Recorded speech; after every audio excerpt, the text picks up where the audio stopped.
ഭാരതാംബ ഇല്ലെങ്കിലും നമ്മുടെയൊക്കെ ദേശീയത പൂർത്തിയാവും, അതിൽ യാതൊരു സംശയവും വേണ്ട. ഇന്ത്യൻ ഭരണഘടനയും നിയമവും പ്രകാരം ഇവിടെ ഒരു ഭാരതാംബ സങ്കല്പം കൂടി ഉണ്ടെങ്കിലേ ഒരാളുടെ ദേശീയത പൂർത്തിയാകൂ എന്നൊരു നിയമവുമില്ല. ഇനി അങ്ങനെ വന്നു എന്ന് കരുതുക. അങ്ങനെയെങ്കിൽ എൻ്റെ സങ്കല്പത്തിലെ ഭാരതാംബ അത് രാധികാ വിമലയും ഫാത്തിമ നഫീസുമാണ്. RSSകാർ അവരുടെ അണ്ടിമുക്ക് ശാഖയിൽ കാക്കിക്കളസോട്ട് അത്തംപിത്തം അഭ്യാസം കാണിക്കുന്നതിന് മുമ്പ് ഈ രാജ്യം ഇന്നോളം കണ്ടതിൽ വെച്ച് ഏറ്റവും വലിയ ഭീകരവാദിയായ നാഥുറാം വിനായക് ഗോഡ്സെക്ക് ഏറ്റവും ഇഷ്ടപ്പെട്ട ഗണഗീതം പാടി പുഷ്പാർച്ചന നടത്തി കുനിഞ്ഞു കുമ്പിട്ട് നിൽക്കുന്ന ഒരു ഭാരതാംബ സങ്കല്പം ഉണ്ടല്ലോ, കാവ്യപതാകയൊക്കെ പിടിച്ച. അതാണ് മുഴുവൻ ഇന്ത്യക്കാരുടെയും ഭാരതാംബ എന്ന് വാശി പിടിക്കുന്ന ഒരു കാലത്താണ് നമ്മളുള്ളത്. അങ്ങനെ ഏകശിലാത്മകമായൊരു ദേശീയതയും ആ ദേശീയതയുടെ ഭാഗമായ പ്രതീകങ്ങളും ഇവിടെ ഇല്ല.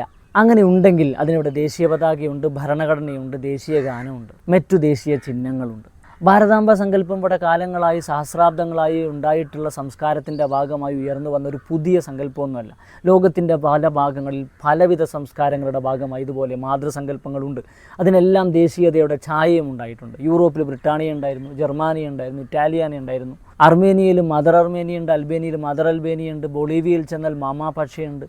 ലോകത്തിൻ്റെ പല ഭാഗങ്ങളിലും പല സംസ്കാരങ്ങളുടെയും ഭാഗമായി ഈ മാതൃസങ്കല്പങ്ങൾ ഉണ്ട് എന്ന് സാരം. ഇന്ത്യയിൽ ആദ്യമായി ഒരു മാതൃസങ്കല്പം ഭാരതാംബ എന്ന രീതിയിൽ വരുന്നത് ബങ്കിം ചന്ദ്ര ചാറ്റർജി എഴുതിയ ആനന്ദ് മഠ എന്ന് പറയുന്ന ഒരു നോവലിലൂടെയാണ്. അത് പോപ്പുലറാകുന്നത്, ജനകീയമാകുന്നത് അവീന്ദ്രനാഥ് ടാഗോർ ബംഗാളി വിഭജനത്തിൻ്റെ കാലത്ത് വരച്ച ഒരു ഭാരതാംബ സങ്കല്പത്തിലൂടെയാണ്. അതിനുശേഷവും ഒരുപാട് ഭാരതാംബ സങ്കല്പങ്ങൾ ആളുകളുടെ ഭാവനയിൽ വിരിഞ്ഞു വന്നു. വാരണാസിയിലെ ഭാരതാംബ മന്ദിറിൽ പോയി കഴിഞ്ഞാൽ അവിടെ ഒരു മനുഷ്യരൂപമില്ല, അവിടെ ഭൂപടമാണ്. അങ്ങനെ പലർക്കും പല ഭാവനയിലാണ്.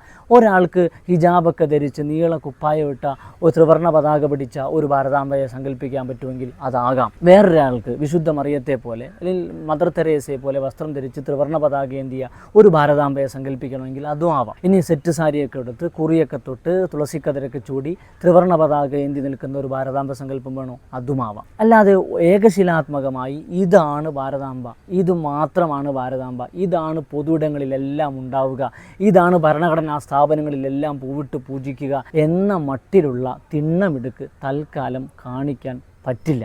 ഈ രാജ്യത്തിൻ്റെ നിലവിലുള്ള മുഴുവൻ യാഥാർത്ഥ്യങ്ങളുടെയും ശക്തമായ പ്രതീകമാണ് രാധികാ വിമലയും ഫാത്തിമ നഫീസും. രണ്ടുപേരും നഷ്ടപ്പെട്ട തങ്ങളുടെ മക്കൾക്ക് വേണ്ടി പോരാടുകയാണ്. ഒരാൾ സഹസ്രാബ്ദങ്ങൾക്കിപ്പുറവും ഇരുട്ടിമുറ്റി നിൽക്കുന്ന ജാതീയ അസമത്വത്തിന് നഷ്ടപ്പെട്ടു പോയ ഒരു മകന് വേണ്ടിയാണ്, രോഹിത് വെമുല എന്ന ഗവേഷക വിദ്യാർത്ഥിക്ക് വേണ്ടി. അതാണ് രാധികാ വിമല. മറ്റൊരാൾ ഈ രാജ്യത്തെ രാഷ്ട്രീയ ഫാസിസം കൊണ്ടുപോയ ഒരു മകന് വേണ്ടിയാണ് തെരുവിൽ ഇപ്പോഴും നിയമങ്ങൾക്ക് മുമ്പിൽ, ഭരണകൂടങ്ങൾക്ക് മുമ്പിൽ, രാഷ്ട്രീയക്കാർക്ക് മുമ്പിൽ പോരടിച്ച് നിൽക്കുന്ന ഫാത്തിമ നഫീസ്, നജീബിൻ്റെ ഉമ്മ.